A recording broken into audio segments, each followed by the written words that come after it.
My name is Linda Bowman. I am with Outright Namibia, and I'm the director within that organization.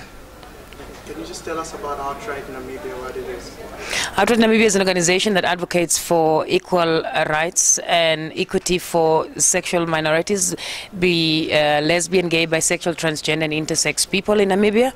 And of course, it's an organization that works regionally and internationally too. Okay, and then can you just tell us now what you're doing at the conference specifically? So I must forget about the moderation and just speak as a participant, eh? Yeah. Okay, cool. No, you can even add the moderation that you were moderating and then everything.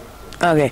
My role here was asked to moderate the socioeconomical rights to access to information here, and of course also in the end ended up being a participant or a panelist myself, because minority groups were not represented on the panel, whereby I presented issues that we are facing as lesbian, gay, bisexual and transgender people when it comes to access to information, and the fact of the high level of homophobia that stimulates the lack of access to information within Namibia.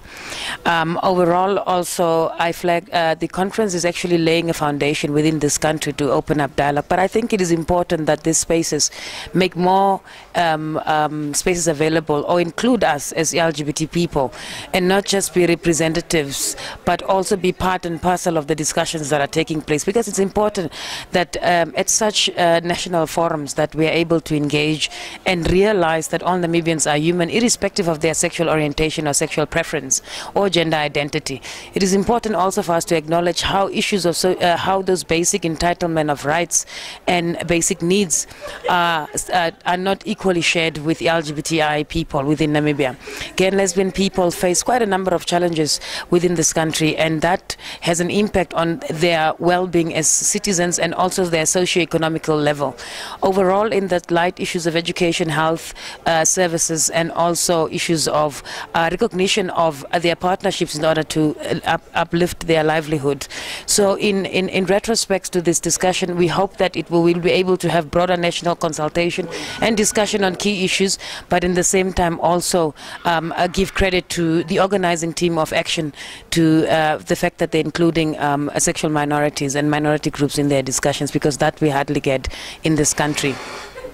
So you mentioned the sexual minority groups. How do you think passing ATI legislation will affect the lives of sexual minority, if at all? Well, I think the passing of this law will have if already in general as Namibians we are reluctant to really seek for information and actually make a point to keep representatives in power to be able for them to speak on key issues and for them to get to give us as citizens the information. The impact of this would actually be able to open up room of dialogue to actually say, now let's be able to engage on issues of sexuality broadly, because those are unspoken things are not spoken about. How do we reform and ensure that structures and systems in this country are inclusive, and that information within those institutions are inclusive of our communities? So I think this legislation and this process and campaign that will be moving forward will also bring out the LGBT community, for them to take responsibility and actually acknowledge their right, and for them to take the issues that they have at heart to task in order for them to seek for information, be able to access those services, and be able to receive friendly and competent services for our people. Okay, thank you. And the last question, your last thoughts.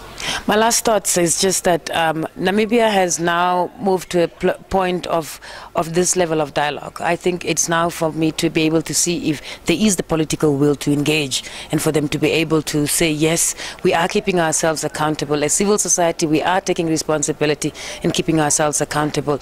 Are we able to join hands and say, let's take the national interest forward and actually keep everybody and ensure that the Namibian constitution is implemented and also adhered to into this country?